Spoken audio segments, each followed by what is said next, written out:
Hey everyone, this is your boy Damada, and today I'm going to be breaking down how I use Splice, Maschine, Serato Sample, and Cubase all together to make beats from start to finish. Now, whether you're just starting out or looking to level up your workflow, this should give you some solid ideas on how to improve your production process. I usually start with Splice to find samples, flip them in Serato Sample, and arrange my drums and Maschine and bring it all together in Cubase. Now on Splice, I typically search for soul loops to use for chopping in Serato Sample, but you can look for whatever genre you like to use for your sampling process. Alright, so you can see here, I have an instance of Cubase open, and I already have Serato Sample and Maschine Micro loaded up. So what I like to start with is going into Splice. You can bring it up here and finding a soul sample that I prefer, that I think would be nice to chop up. So I found this one here. This is something good to start with, just to show what I'm talking about and how I walk through my process. So I'll play it for you guys real quick.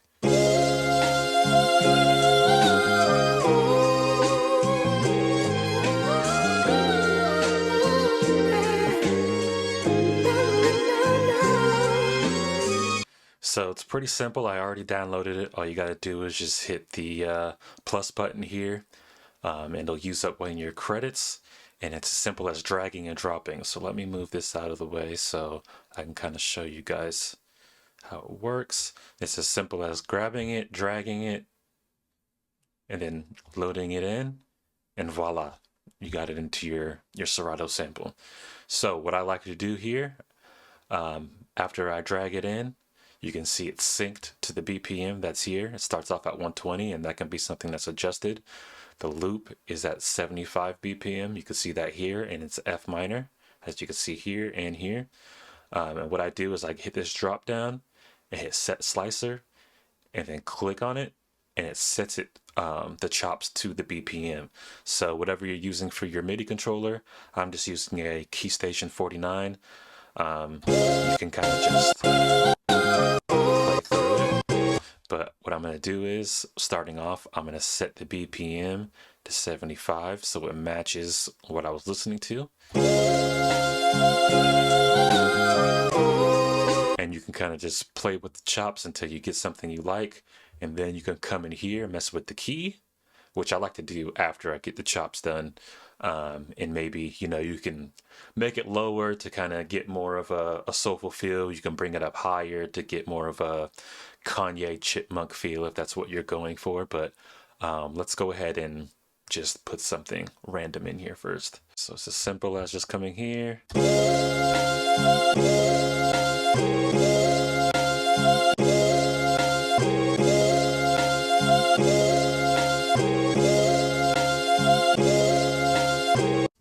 And usually I do that with the BPM on, just to make it a bit easier so you stay on beat. Didn't think I needed to use it here, but I'm going to go ahead and hit Q to quantize. Get this out of the way, open it up, and just kind of make sure everything's lined up correctly and there's no gaps. Sometimes you want gaps, sometimes that's cool to have, but in this instance, I personally don't want any. Now I'm going to loop this so you guys can kind of hear what happened. Start from the beginning.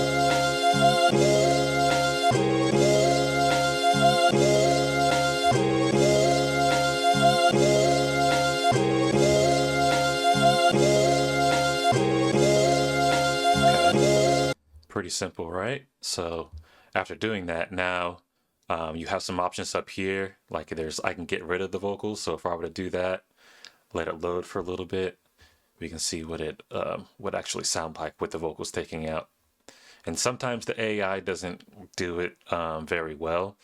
It just depends on the sample and kind of just a hit or miss type thing. So.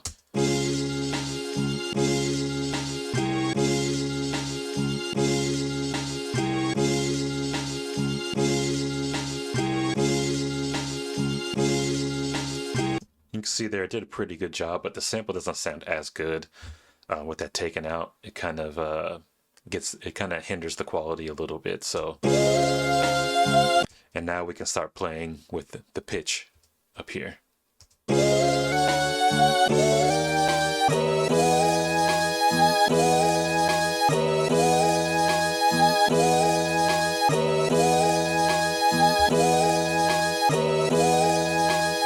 not bad. And what I like to do a lot of the time is roll off a little of the high end, just because when you pitch these things up, it can really start to excite a lot of things. And then when you bring it into, say, if you use isotope ozone, it boosts the highs even more. And then everything just sounds really high-endish, which isn't the best. So I like to cut a little bit up here, cut at 2K, and cut some of the low end out. The reason I do those cuts is for the low end, that's where I want my drums to sit.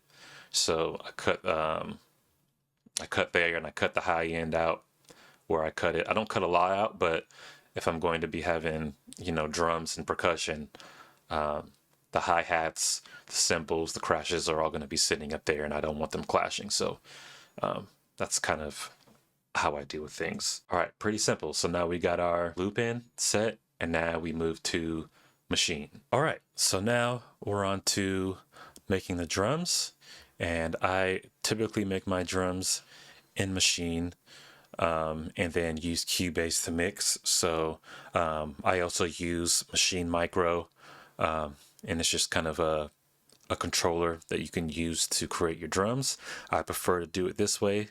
You may be somebody who likes to click in your drums, which is totally acceptable. From time to time, I'll do that too, but I much prefer to play my drums in.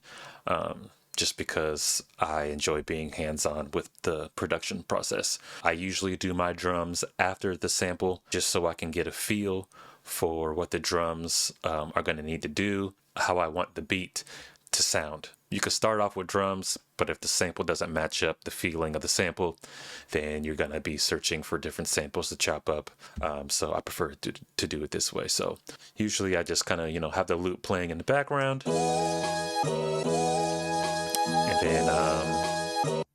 And then, you know, make the beat while I'm doing that. So we can kind of go through here. What I do here is once you hit the record button, either here or on your controller, it'll allow you to choose the length that's on auto, which what that'll do is it'll just kind of keep going as you play. And then once you stop, it'll start to loop it. I like to set mine at 4 bars or 4 measures, however you want to say it, and zoom out. And then have it just loop on those 4 measures. And that typically matches up with my loop.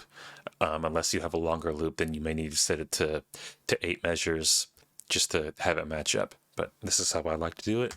So we can record something simple in real quick.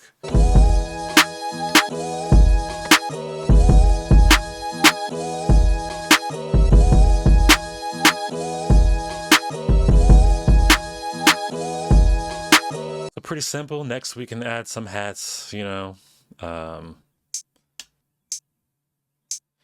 something super simple like, and we'll probably keep it at that just for the sake of the length of the video. So let's go ahead and record that in.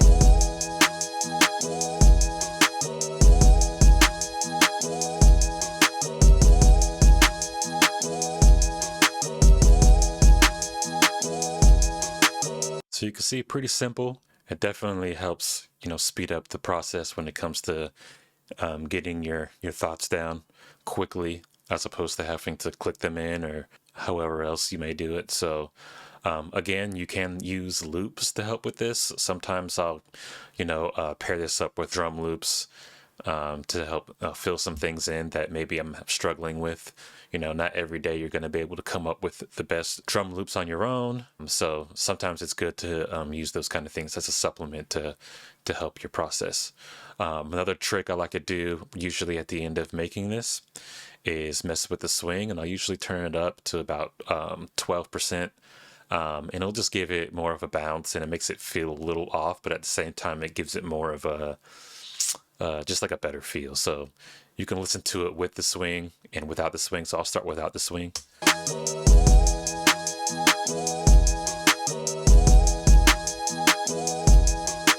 And then I'll turn the swing up here to about 12, and you can listen to how that sounds.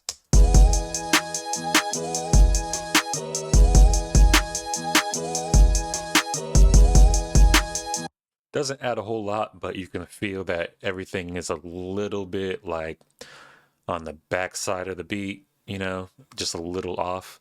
And it kind of, you know, makes it feel like you're actually playing it in as opposed to like a robot's making the music. So just a quick little tip there. And then after that, you know, I'll go ahead, and what you can do is you can use your controller, or you can go into the mixer and solo these and then drag them in. I usually drag them in each individually into Cubase. So I'll do all my mixing and arranging inside of Cubase. And the reason I do that is just because I'm more familiar with how Cubase works. If you're somebody who's really familiar with Maschine, you can mix and do all your stuff inside of Maschine as well.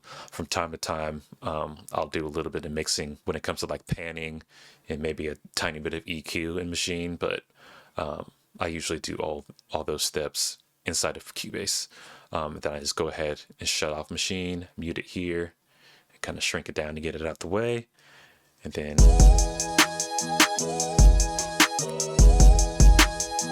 now everything's inside Cubase, and you can go in here and mix. Now I'm not going to really go into mixing in this video. If that's something you guys would like, I can make a whole separate video on my individual process on how I mix my beats and arrange my beats. I feel like I could definitely make a whole separate video there. But I just kind of wanted to give you guys the basics on how I use these simple programs, the Splice, the Machines, the Serato Sample, to kind of create my workflow and to speed up things. And maybe it's something that you guys can take and implement into your workflows, whether you're using Logic or Pro Tools or Ableton, whatever you use.